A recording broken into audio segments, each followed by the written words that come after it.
김태현의 정치쇼 경제 끌어올려.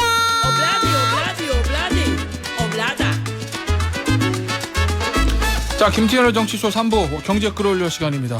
SBS 김혜민 기자, 권혁중 경제평론가예요. 안녕하세요. 안녕하세요. 네, 안녕하십니까. 경제 끌어올려 시간에도 G7 얘기를 할지 몰랐는데 해야 됩니다. 그러게요. 저희가 외교 안보 여기에만 관심을 두고 있었는데 네. 경제 얘기도 있어요. G7. 자, 이 G7 주요 7개국이 중국과 러시아 등에 맞서서 경제적 강압에 대항하는 새로운 플랫폼을 만든다? 네. 이게 무슨 얘기예요? 앞 코너에서도 G7 얘기를 했는데 여기선 좀 경제 얘기에 초점을 맞춰서 해보겠습니다. 중국의 위협에 대응하기 위해서요. G7 차원에서 역대로 가장 강한 표현이 담긴 이 성명을 발표를 했습니다. 먼저 중국 의존도를 좀 낮추기 위해서요. 경제 안보 강화 방안을 마련했는데요. 좀 구체적으로 보면 뭐 핵심 광물이라든지 반도체, 이 배터리의 중요 물자 공급망을 좀 강화하는 세계적인 파트너십을 우리끼리 맺자 이렇게 한 겁니다. 또 특정 국가의 경제적 강압에 대응하는 경제적 강압에 대한 조정 플랫폼, 그러니까 경제 안보 협의체를 신설하기로 했습니다.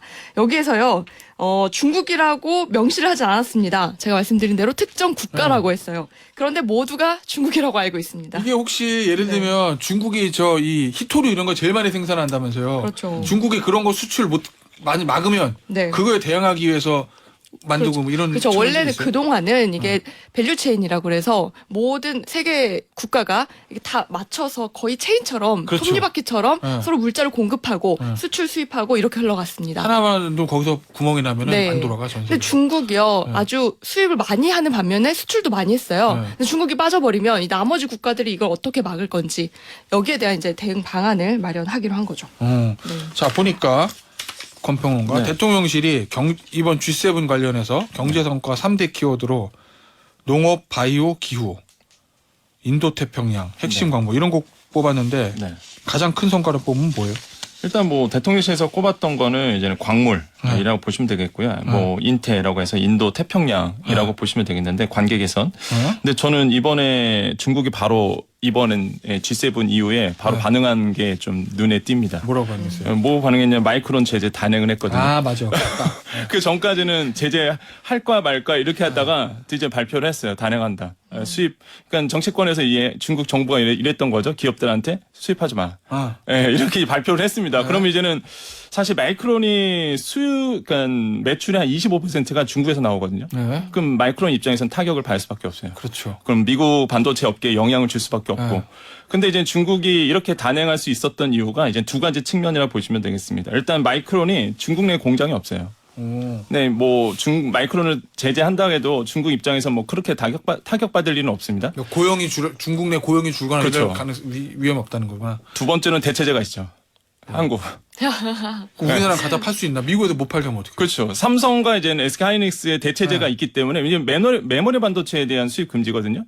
그러면은 이제는 그걸 잘하는 나라가 또 우리나라입니다. 그럼 대체제가 있기 때문에 중국이 이거 믿고 이제는 단행을 했는데, 근데 문제가 뭐냐면 이미 아시겠지만 그 전부터 이 제재한다 안 한다 했을 때 미국이 우리나라 쪽으로 압력을 줬어요. 콕 집어갖고 삼성전자한테 이거 만약에 중국에서 그러니까. 이런 얘기하면은 수출하지 마. 콕 집어서 얘기했거든요. 그러니까 사실 보면은 우리나라 삼성전자나 SK하이닉 입장에서는 호재로 작용할 수 있는데, 근데 문제는 불확실성이 커지는 거예요. 호재가 아니라 더 뜨거운 감자만 끊어주게 생겼어. 그러니까 이거를 이제는 딱 발표를 했거든요. 딱 회의 끝나자마자. 그러니까 중국에서 보복적 차원이 좀 있었다. 예, 이런 점에서 아마 우리나라도 좀 긴장해야 되지 않을까 생각하고. 그러면 역시 그 다음에 이제 미국 정부가 삼성전자에 대해서 뭘 요구하는지 그게 이제 좀 그렇죠. 중요하겠네요. 근데 요구하지 않고 뭔가 당근을 줬으면 좋겠어요. 우리가 이걸 더 줄 테니 우리한테 와라. 가운데서 지금 미국과 중국 사이에서 우리는 고래등 사이에 지금 새우등 터지는 상황이 되고 있는데 고래 싸움에 여기에서 오히려 우리가 당근만 좀 쏙쏙 빼먹을 수 있는 이런 대화 좀 나왔으면 좋겠다. 근데 이번에 이제 호주와 이제는 양자 협의를 했잖아요. 근데 저 의미가 있는 게 호주는요 광물 정말 부국입니다. 아, 그렇죠. 네. 아까 나왔던 히토류 얘기하셨잖아요. 히토류 4위 나라입니다. 생산. 그래요? 예. 그리고 또 리튬, 뭐 배터리에 들어가는 리튬이 세계에서 1위 생산하고요. 그다음에 코발트, 망간 3위 나라고 니켈이 한 5위 정도 생산하는 나라예요. 좋겠다. 없는 게 없네. 네, 없는 게 없어요. 우리나라에 광물에 없는데. 진짜 부자입니다. 그러니까 여기랑 부자야. 밀도 부자고 소고기도 부자야. 그러니까 여기랑 우리가 이제 회담을 가졌다는 게 이런 나라와 그래서 저는 이런 거는 뭐 성과로 좀 생각하고 있고요. 이런 점에서 의미가 있다고 생각해 봅니다. 네. 자, 알겠습니다. 자, 요 얘기 마무리하고요. 우리 저 코인 얘기 좀 해볼게요.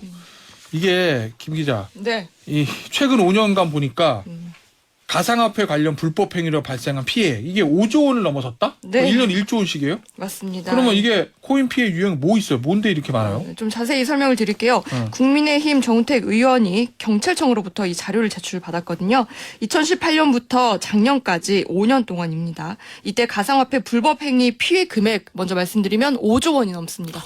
5조 2,941억 원인데요. 특히 2021년 코인 시장이 굉장히 이때 호황이었습니다. 3조 1,282억 원까지 피해 금액이 늘었고요. 최근에 이제 코인 가격이 좀 떨어졌죠. 그러면서 뭐 1조 192억 원으로 올해는 줄었지만 지난해에는 그래도 계속적으로 이렇게 코인 피해는 늘어나고 있습니다. 그렇다면 뭐 어떤 유형이 많은지 그러니까. 네, 이거 설명 좀 드릴게요. 코인 투자를 하면 내가 수익을 내주겠다. 뭐 이런 식으로 홍보를 해서 투자자를 끌어모으는 가상화폐 빙자한 이 유사수신 다단계가 전체의 73.2%를 차지했습니다. 그럼 뭐예요? 이거 내가 뭐 코인을 발행하는데 네. 나한테 투자하면 요 코인 발행해서 상장해가지고 수익금을 돌려주겠다 뭐 이런 거요? 네. 전통적인 사기 방식이구나. 그렇죠. 이거. 저한테도 이거 문자 많이 와요. 중국에서도 오고요. 해외에서도 오고요. 아. 엄청 옵니다. 네. 코인 이번에 잘 나가는 거 있는데 비밀이다. 우리 방에 한번 들어와라. 네. 들어오면 알려주겠다. 그럼 단톡방에서 엄청난 비밀을 알려주는 것처럼 또 네. 해서 사람들 사게 만듭니다. 근데 알고 보니까 이게 사기였던 거죠. 네. 그리고 나서 그 다음으로 많은 게 지인 간에 서로 알고 지낸 사람들 간에 코인 구매 대행하는 사기가 코인 구매된 거 자기가 사면 되죠. 21%입니다. 자기는 잘 모르니까. 아하. 이게 좀 나이 있으신 중년분들은 코인 사고 파는 거 굉장히 힘들어하십니다. 나한테 돈 맡겨놓으면 뭐 이런 식이구나. 네. 이런 피해가 많았습니다. 이런 거 조심하셔야 돼요. 근데 사실 김치코인 같은 경우는 거래 금액이 크지 않기 때문에요.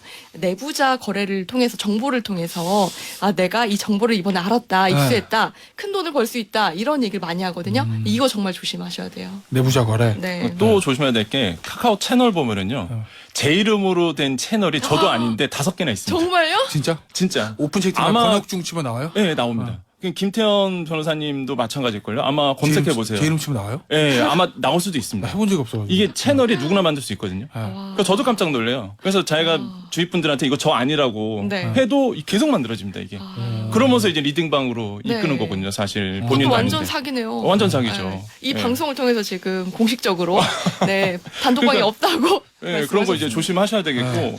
사실 지금 이게 뭐 가상화폐 문제가 많이 생기잖아요. 그래서 뭐 지금 과거에 좀 피해 사건이 큰 게 하나 있었습니다. 그게 이제 V 글로벌 뭐예요 사건이었는데. 그게? 뭐 그 얘기 많이 하던데. 예, 이게 2조 원대 피해를 냈었는데 가상화폐 거래소라고 있었어요. 이제 V 글로벌 있었는데 여기서 코인을 발행합니다. V캐시라고. 근데 여기에 투자하면 300% 수익 보장. 그래서 300% 수익 보장이 예, 저도 없습니다, 하겠습니다. 여러분. 그러니까 있으면 저도 하겠어요. 네. 근데 이렇게 보장하겠다고 속여갖고요. 돈을 이제 끌어모았는데 이게 한 2조 8천억 정도 가로챘거든요. 5만 명에게 그것도. 5만 진짜 명. 대단하다. 정말. 근데 짧은 기간이었어요. 8개월 동안. 그러니까 그 짧은 기간에 한 2조 8천억 원을 모아갖고 그냥 날랐던 사건이었는데 그래서 뭐 이 회사의 이제 대표 같은 경우가 지난 1월에 징역이 확정됐는데 25년형 받았거든요. 그러니까 2조 5천억이면 25년은 나올 만하다. 그러니까 말이 굉장히 뭐 이슈 없었고 그래서 가장 대표적인 사건이지 않았을까 생각을 해봅니다. 그런 사건이 있었군요. 알겠습니다. 자, 금리 얘기 좀 해볼까요? 네. 김 기자. 네. 오늘 25일이죠. 그렇죠. 내일 모레 이번 주 금요일이네요. 3일 뒤입니다. 3일 뒤에. 네. 목요일이구나. 기준금리를 연 3.50%에서 묶일 거로 예상된다. 맞아요? 아마도 그럴 가능성이 큽니다. 이번에도 안 올릴 것 같은데 이때가 이제 미국 아니고 한국입니다. 한국의 기준금리 인상 여부가 발표 나는 날입니다. 앞서서 지난 2월과 4월에도 모두 동결이 됐습니다. 이번에도 인상하지 않을 거다 이런 예측이 강하고요.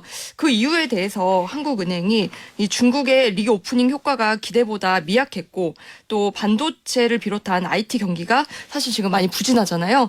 이런 상황을 좀 거론을 하면서 올해 성장률 전망치를 하향 조정 예고했습니다. 근데 사실 금리를 올리면 이건 경기에 더 부담이 됩니다. 그렇기 때문에 이런 모순적인 선택을 내리기 쉽지 않다는 게 전문가들의 관측입니다. 알겠습니다. 네. 이거 각각 이유를 좀 볼까요? 그럼 네. 예.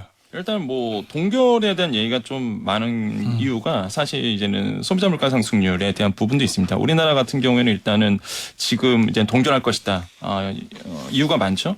소비자 상승률이 이제 3%로 다시 한번 14개월 만에 내려왔거든요. 그러니까 이제는 인플레이션 압력이 좀 덜하다 보니까 금리를 뭐 높일 이유는 없다. 이렇게 이제 시장에서 내다보고 있고 무엇보다 지금 경기 상태가 그렇게 좋지 않습니다. 경기 침체 상태다 보니까 금리를 높이려고 하면은 굉장히 리스크가 커지거든요. 더더욱 경기 침체에 빠질 수 있기 때문에 그래서 아마 이제 동결을 지금 이제는 생각하고 있다라고 보시면 되겠는데 그래서 시장에서는 거의 동결이 확실하고요. 또 한 가지 보고 있는 게 그 언제 내릴 거냐 이거거든요. 뭐 하반기 중에 내릴 것이다라고 있는데 빠르면 8월도 가능하다 이런 얘기가 나오고 있어요. 그래서 그건 너무 앞서간 것 같고 그래서 지금 본다 그러면은 근데 제가 봤을 때는 사실 올려야 된다 생각하거든요. 저는 개인적으로 계속 왜냐하면 사실 이번에 소비자 물가 상승률이 3.7% 나왔던 게 석유류 제품에 크게 영향을 미쳤거든요. 근데 근원물가 지수, 그러니까 근원물가 지수가 뭐냐면 이런 변동성이 큰 농산물, 석유를 제외하고의 그 물가의 기조를 보여줘요.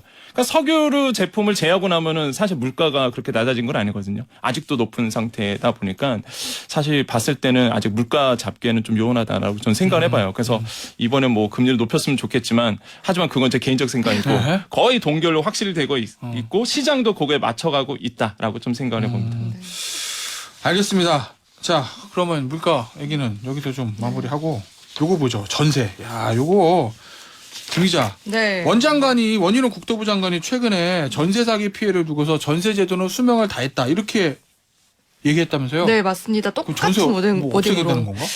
그래서 저도 좀 취재를 해봤는데요. 우선 그때 어떤 얘기를 했는지 조금 더 보면 과연 보증금이란 제도를 어떻게 할 건가, 투명한 임대 가격과 매매 가격 공개를 어떻게 할 것인가라는 얘기도 했고요. 올 하반기에 얼마 안 남았죠. 이 문제를 좀 본격적으로 논의해야 하지 않나 생각한다고까지 말을 했습니다. 물론 이 얘기 왜 나온지는 다들 알죠. 전세 사기 요즘에 문제가 심각하기 때문에 거기에서 나온 얘기인데 그래서 뭐 어쨌든 정부가 올해 하반기에 이 주택 임대차 제도 개편 작업에 본격적으로 나설 건 맞습니다. 하지만 이 얘기를 우리가 정말로 전세 제도가 아예 없어지나? 이렇게 생각하기는 조금 아직은 빠른 단계다라고 볼 수 있을 것 같아요. 이 보면 LH 사장은 네. 전세제도의 인위적 폐지는 바람직하지 않다 뭐 이렇게 얘기했어요? 네, 며칠 전에 기자 간담회에서 이 얘기를 했는데요. 네. 전세제도 자체를 없애는 건 바람직하지 않다면서 전세는 한국에서 이 주거 사다리의 중요한 지름길이었다. 제도 자체가 붕괴가 되면 이 내 집 마련에 어려움이 생길 수 있다고 말을 했습니다. 또 국민 선호도를 먼저 파악을 해서 약자를 보호하는 방향으로 정부가 좀 관심을 가져주면 좋겠다.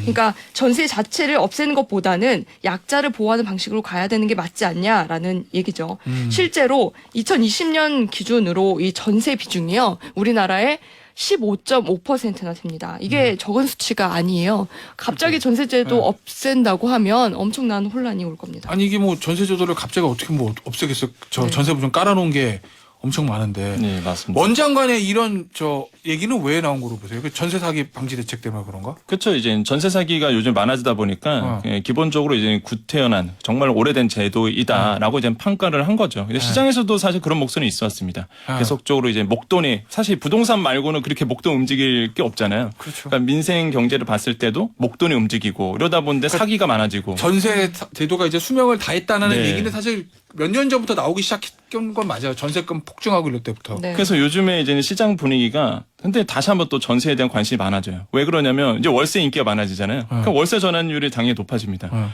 그러다 보니까 내가 나가는 소모성 지출이 많아지는 거예요. 내 가계부에서. 그러다 보니까 역시나 전세구나. 그리고 사실 이 전세 사기가 일어났던 부분이 아파트 말고 이제 빌라라든지 신축 빌라 이런 쪽이 많았거든요. 그러니까 아파트 쪽에서는 아직도 전세 선호도가 높습니다, 사실. 왜냐하면 안전하거든요. 왜냐하면 공시지가수 정확하고. 그래서 이제는 아파트에 대한 부분에 대해서는 전세에 대한 선호도가 아직 높다. 그래서 없어지기에는 좀 힘들고요. 그다음에 무엇보다 이제는 지금 좀 비판이 나오는 게 그 대안으로 이제는 에스크로 서비스 이거를 하겠다고 얘기하는데 이게 에스크로 서비스가 뭐냐면 돈이 이제는 제3자에 묶이게 됩니다. 그래서 만약에 전세금이라 본다 그러면 은행에 딱 묶어둬요. 그래서 이제 전세 내가 빠져나올 때 은행에서 받거든요. 그러니까 사기칠 이유가 없는 거죠. 문제는 전세 주는 입장에서 그동안 이제는 내가 전세 줬던 이유가 임대인 입장에서 투자하려고. 전세금 받아서 뭐 주식을 할 수도 있고 예를 들면 그러려고 네. 한 건데 은행에 묶여서 이자만 내가 탄다? 네. 이거 에스크로 서비스 이용할 이유가 없거든요. 그건 전세 줄 이유가 하나도 없어지는 거예요. 그래서 이제는 임대인 쪽에서는 자연스럽게 뭐 예를 들어서 이걸 전세 줄 이유가 없다 보니까 뭐 전세는 안 주겠죠. 그러다 보니까 이게 현 제도가 맞지 않는다. 에스크로 서비스는 좀 너무 이른 시각이 아닌가라는 목소리가 나오고 있다. 이렇게 좀 볼 수가 있겠습니다. 그러면 실질적으로 시장에서는 어떻게 반응할 것 같아요, 이거? 저는 대출 이자에 따라서 반응할 것 같습니다. 대출 이자에 네, 따라서? 대출 이자가 이제 낮아지잖아요, 지금처럼. 그럼 다시 전세가 인기가 많아져요. 네, 왜냐하면 사람들이 전세 대출 싸게 빌릴 수 있는데 그럼 대출 받아서 전세 입자로 많이 들어오는 거예요. 근데 고금리가 된다, 몇 달 전처럼. 그러면 월세로 많이 빠지는 거죠. 그러니까 이 대출 이자에 따라서 움직이는 거지. 거기다가 정부는 이 전세 보증금이 잘 유지가 되도록 사라지지 않도록 이제 이걸 보호하는 역할을 해주는 게 중요하다고 봅니다. 마흥님께서 보장만 되면 전세가 서민들에게 좋은 것 같은데라고 하셨고 저조차도 네. 그 사회 초년생 시절에는 이 전세로 집을 얻어서 네.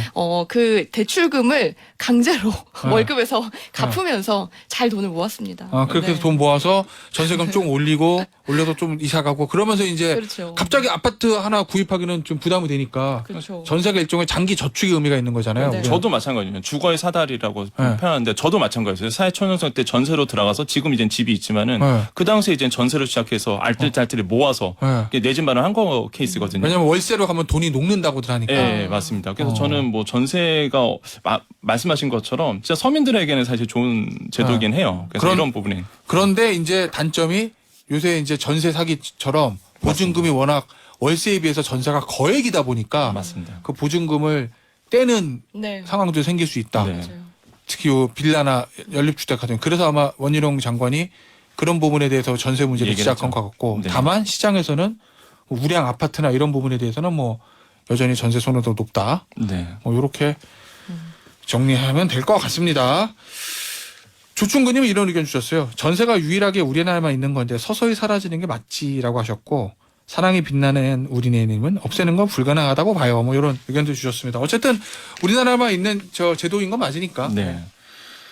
마지막 주제입니다. 김 기자가 요새 이거 취재하고 계시다는데 네. 전당포에 MZ들이 찾아온다? 전당포. 네. 제가 최근에 전당포를 본 거는 어디냐면 영화 아저씨. 원빈 전당포 네, 하잖아. 그 영화 전당포. 그냥 아저씨 나온 지도 꽤 오래됐는데요. 그죠? 네. 그때도 제가 그 영화 보면서 아직도 전당포가 있나? 네. 뭐 이렇게 생각을 했었거든요. 네. 근데 그로부터 폐업을 지금 15년이 지났는데. 네, 폐업률이 좀 높긴 하지만 명맥을 유지하고 있는 전당포들이 있습니다. 실제로 제가 오늘 여기 취재를 갈 예정이에요. 아, 그래요? 다 섭외가 됐습니다. 네. 어느 동네예요? 하나는 강남이고요. 네. 하나는 용산이에요. 오. 네, 수원에도 있습니다. 아. 네. 전당포 미리 취재를 좀 해봤더니요. 찾아오는 손님 중 절반 이상이 20, 30대라고 합니다. MZ세대가 요즘 전당포를 많이 찾는다고 해요. 이거 경제가 안 좋아서 그런가? 그렇죠. 네. 주로 소형 IT 기기를 많이 맡기는데요. 뭐 노트북이나 휴대폰, 헤드셋 같은 게 많이 들어온대요. 코로나 이후로 젊은 층이 많이 늘어났고 네. 뭐 예를 들어서 노트북을 출근길에 맡기고 30만 원을 빌려갔다가 퇴근길에 이걸 다시 찾아온대요. 그러면 퇴근길에 그건 뭐야? 퇴근길에 30만 소액이 굉장히 급하게 필요했는데 없는 거죠. 뭐 예를 들어서 이런 대학생들도 있대요. 네. 내가 오늘 친구 축의금을 내야 되는데 돈이 급하게 필요해요. 5만 원이 없어요. 네. 그래서 이 소형 기기 같은 거 IT 기기 좀 맡기고 슬픈 바로바로 얘기인데. 받는다고 해요. 네.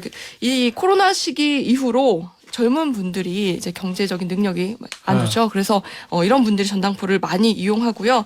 이런 분들이 이용하는 이제 제품들이 많이 전당포로 들어온다고요. 30, 40대 분들 또 달라요. 네, 반지나 목걸이, 명품 가방, 뭐 시계, 주얼리 등을 많이 맡기고 가신다고 합니다. 네. 이게 그럼 전당포 이용하는 거는 예를 들면 내가 그런 물건들이 있는데 은행 가가지고 네. 내가 아이패드나 저 시계 좋은 거 있으니까 맡기고 돈 빌려주면 안 해주잖아요. 맞습니다. 그래도 일로 가는 건가요? 그렇죠. 이제 뭐 전당포가 좋은 이유가 개인 신용도 따지지 않죠. 네. 그 다음에 이제는 불법 추진도 상당히 좀 덜합니다.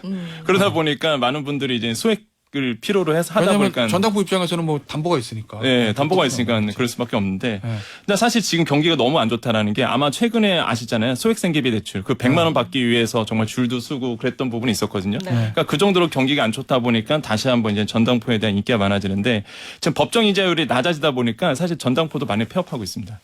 이자를 높게 받을 수가 없어서. 예, 이자를 높게 받을 수 없다 보니까 사실 그런 부분도 있겠고. 그래서 이제는 지금 법정 이자율이 20%잖아요. 네. 그러다 보니까 지금 사실 사실 빌려줘봤자 큰 수익을 못 내는 부분이거든요. 대출해줘봤자 아무리 담보가 있자 그러지만은 그러다 보니까 계속적으로 뭐 월세 유지 못하고 이런 부분이 좀 있어요. 그래서 전당포도 사실 사양길에 좀 있지 않나 이런 생각 좀 해봅니다. 네, 두 얘기 다 맞습니다. 물건을 찾으러 오지 않는 사람들은 굉장히 적대요. 5% 미만이고 대부분 고액을 맡기니까 찾으러는 오는데 문제는 이자율이 낮다는 거. 네, 그래서 수익이 좋지 않다. 그렇게 해서 뭐 얼마 빌려주고 다시 원금을 상환 받아봐야 네. 이자 주기 별로 그렇죠. 높지는 않다. 네. 그럼 실제로 물건 못 찾아가서 그 저당 잡은 물건들 환가해가지고 그렇게 하는 경우들도 있대요? 오히려 그게 5% 미만은 그렇게 오겠지만 오히려 그게 전당포에 남는 거 아닐까요? 네. 알겠습니다. 우리 여기서 마무리하죠. 권혁준 경제평론가 김혜민 기자였습니다. 감사합니다. 감사합니다. 네, 감사합니다.